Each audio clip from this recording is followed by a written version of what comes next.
నేను ఒకటే మీద మనవి చేస్తా ఉన్నా, ఖచ్చితంగా మళ్ళా ఎట్టి పరిస్థితులలో ఎవరు ఏమన్నా సరే ఖచ్చితంగా రావాలి. ఇంకా ఈ అందానికి ఒకటి బోడముండ హైడ్రాని తెచ్చిపెట్టింది.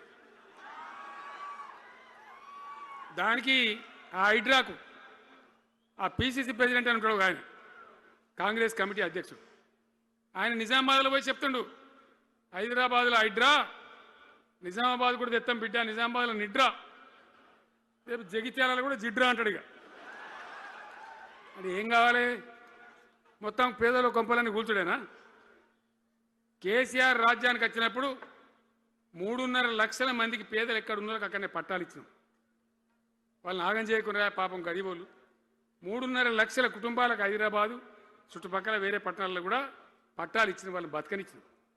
ఇలా ఏం కూలగొట్టుడు? అది పుస్తకాలు కూడా తీసుకుని పోరాటాలు చదువుకునేటి అంతే గిరితమా?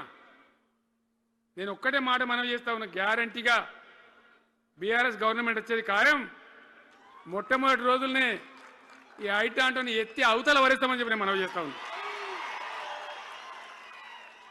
తీసేయన్నా దాన్ని, ఐటాన్ తీసేయనన్నా, పక్క మాటనా? మళ్ళా మొదలు పెట్టిరా ఇక జరాగు 5 నిమిషాలు అది అయిపోతుంది. హైడ్రాని పీకేసి మొదటి సంతకంతోనే తీసి చెరువులో వాడేస్తాం దాన్ని. ఇప్పుడు మనం చేయలేం. 46,000 చెరువులు మంచిగా చేసినాం. ఏమన్నా గుడిసె కూడా కొలగొచ్చామా? ఇల్లు కూడా వచ్చామా? ఇదేమి ఇచ్చేంతరం నాకు అర్థం కాదు. మూసి అని దాని ఎంబడి వాడారు, దానికి ఆడ గరీబులు ఉంటారు పాపం.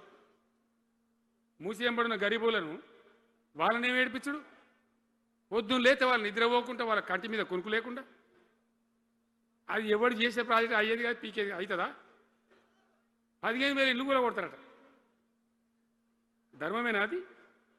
ఈ రకంగా ఇప్పుడు పనికి మాలిన హైడ్రా తెచ్చి మూసి అది చెయ్యాలి, మూసి మంచిగా చేయాల్సిందే వద్దనే వాడు అన్నాడు. అన్ని వేల ఇల్లు కూడా కొట్టడం ఎందుకు నాకు అర్థం కాదు. అలా ఏం లేదు, భూములు కబ్జా పెట్టే రియల్ ఎస్టేట్ దందా తప్ప దానిలో ఏం లేదు.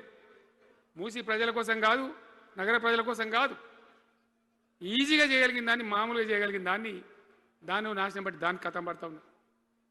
ఏది చూసినా కూడా ఒక రకమైన దోపిడీ, ఒక రకమైనటువంటి గుండాగిరి, అరాచక వ్యవస్థతో ముందుకోతున్నారు తప్ప ప్రజా సంక్షేమాన్ని కాంక్షించి ఒక్క స్కీమ్ కూడా రాలే.